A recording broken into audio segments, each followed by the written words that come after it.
My name's Matthew Skinner, based in Wagga Wagga. Me and my wife, we run Big Springs Honey. We currently run 720 hives. We do a mix in the beekeeping with pollination and chasing honey.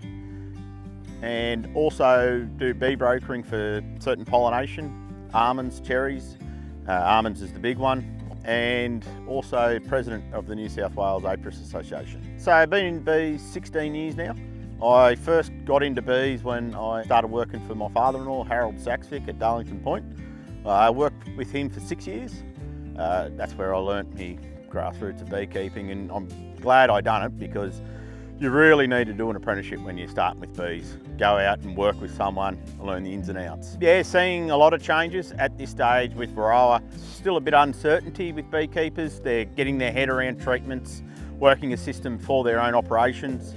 And that's going to be the big thing going forward, is everyone's got to work out their own system, what works for them, and communicate with other beekeepers. So I've only just recently found mites in one of my loads of bees.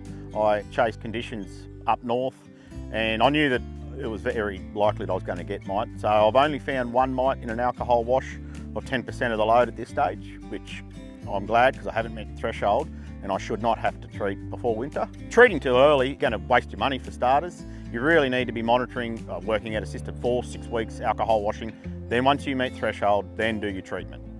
I've even broken my loads down. So I've got 720 hives with 6 loads, and I run a load barrier system, and I've broken my loads of bees into 3 parts, so 2 loads each. And the reason being is I can have 2 loads in one area, 2 loads in another area. I'm spreading that chance of having to do a blanket dose on everything to try and reduce costs.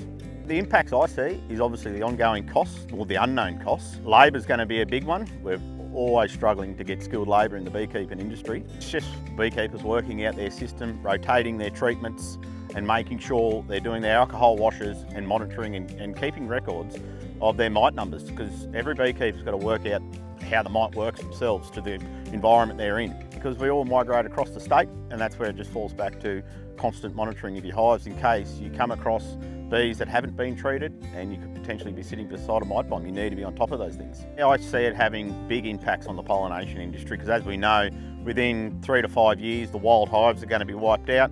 Beekeepers running too many hives that can't manage them properly, they're going to lose those numbers as well. And it will impact, so pollination industries that haven't had to get bees in before in the past, they will probably have to start sourcing them. Currently it's estimated that the pollination dependent industries is sitting about $3.8 billion. So that's massive for the industries relying on pollination. And that's why going forward, beekeepers and people getting into bees, if you do it right, there is potential there. Key things I've learned is it's impacting everyone different. So I've already had 3 beekeepers, commercial beekeepers, that come to almond pollination.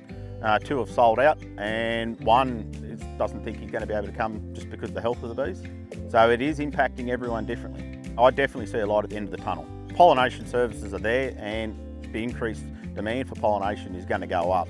It just means we're in a new age of beekeeping, whether you like it or not. Whether it is supplement feeding to keep your bees healthy, because we're getting late into the season, I'm sugar feeding bees and supplement pollen feeding bees just to keep the bees healthy at times. Beekeepers have got to bring that into that extra spending. They've got to structure it. Definitely not doom and gloom. Obviously at the moment it's just the unknown in the industry, but if someone's looking to get into beekeeping, there's a few options out there. Varroa.org.au is one where beekeepers can get on there. They've got resources, they can look up where workshops are going to be run. We've got 3 videos at the moment, and we've also got BBOs. They're all there to be contacted to help, so communication is key.